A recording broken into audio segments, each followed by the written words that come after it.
Hello, everyone, and welcome back to Learning English with Podcast Conversation. I'm your host, Tony, and today we have a truly inspiring topic that I think many of us can relate to.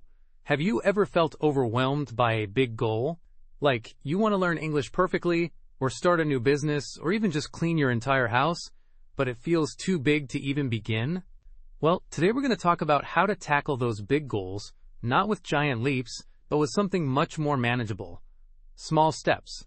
And to help us explore this idea, I'm thrilled to welcome our special guest, Jenny. Welcome, Jenny. Thank you, Tony. It's wonderful to be here. And yes, absolutely. I think what you just described is a universal feeling. That sense of analysis paralysis, where the task feels so enormous that you just don't do anything at all. So I'm really excited to dive into how we can move past that. Exactly. Analysis paralysis. That's a great term for it. So, Jenny, our topic today is small steps, big results.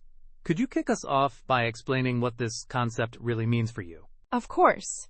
For me, small steps, big results is about understanding that significant progress, true transformation, doesn't usually happen with one huge, heroic effort. Instead, it's the accumulation of many tiny, consistent actions over time. Think about it like building a big wall. You don't just put up a wall in one go, do you? You lay one brick, then another, then another.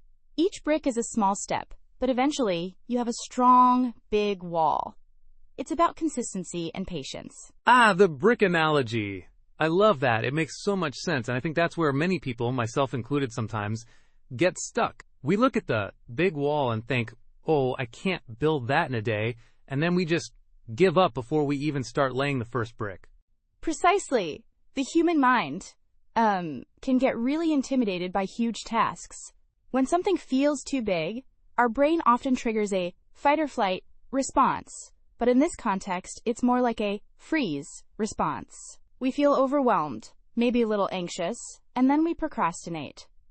Small steps bypass this reaction. They feel less threatening, more achievable. That's a very interesting point about the freeze response. So it's almost like a psychological trick we play on ourselves to get started? Exactly. It's a way to trick your brain into starting. Instead of saying, I need to write a 300-page book, you say, I'm going to write one paragraph today. Or, for English learners, instead of, I need to be fluent by next month, it's, I will learn 5 new vocabulary words today. Or, I will listen to a 10-minute English podcast. These small steps are not scary. They don't feel like a huge burden. Wow, learn 5 new vocabulary words. That's so much less daunting than, say, master English grammar in a week. I've tried that, by the way. It didn't go well. So, what would you say are the main benefits of taking these small steps? Well, there are several key benefits. First, it reduces overwhelm, as we discussed. It makes starting much easier.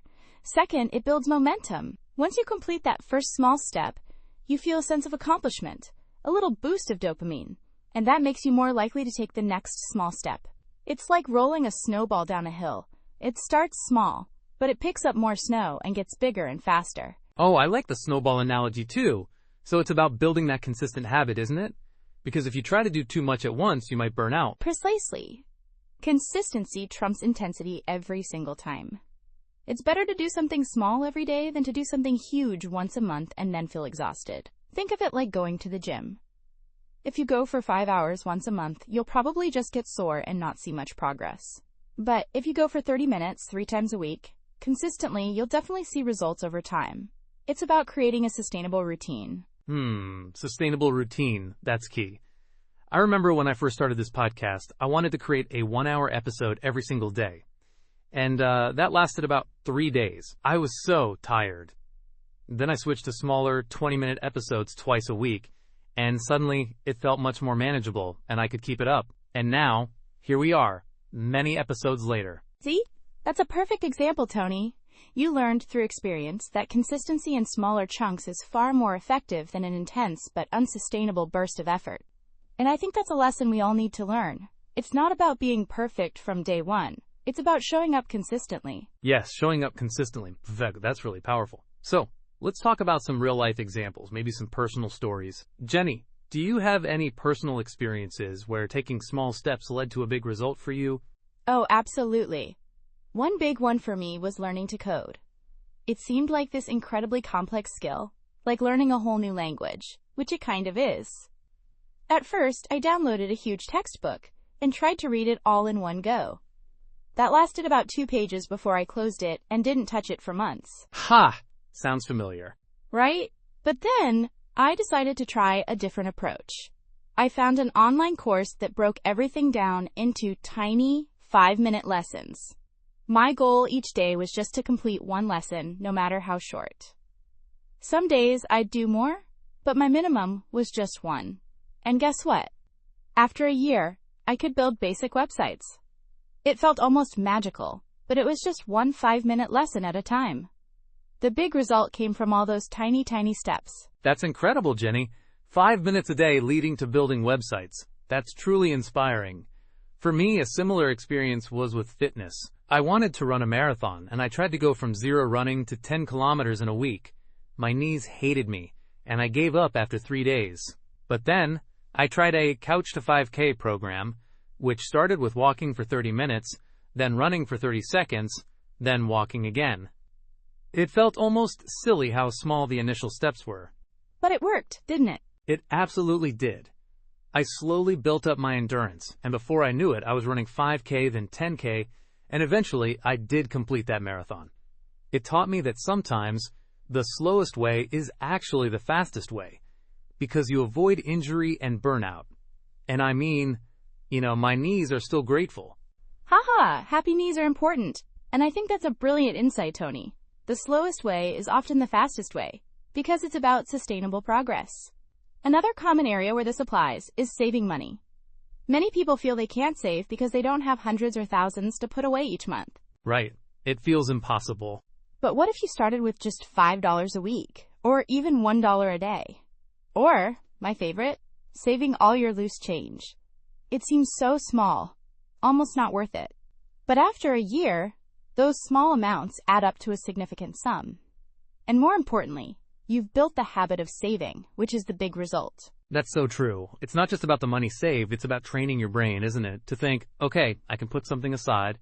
It empowers you. So, Jenny, for our listeners who are feeling inspired, what would be your top 3 actionable takeaways or tips on how they can start applying this small steps, big results, philosophy to their own lives? Excellent question, Tony. My first tip would be start ridiculously small. Asterisk, don't aim for something that feels even slightly difficult at the beginning. If your goal is to read more, don't say, read a chapter. Say, read 1 page, or even, read 1 sentence. If your goal is to learn English, don't say, study for an hour. Say, learn 1 new word, or listen to 2 minutes of an English song. Make it so small that it feels impossible not to do it. The goal is just to start and build the habit of starting. Okay, start ridiculously small. I love that. Make it almost silly how easy it is. Yes! My second tip is be consistent, not perfect.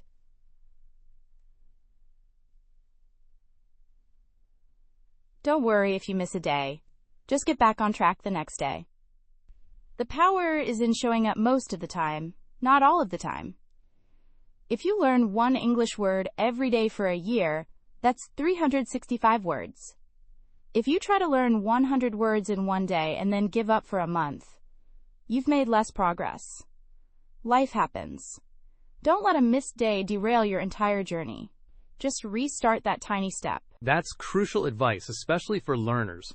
It's so easy to feel like a failure if you miss a day. So consistent, not perfect. What's your third tip? My third tip is celebrate the small wins. Asterisk.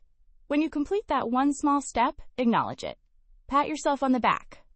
It sounds simple, but our brains thrive on positive reinforcement. If you learned that 1 new English word, say, "Good job, me."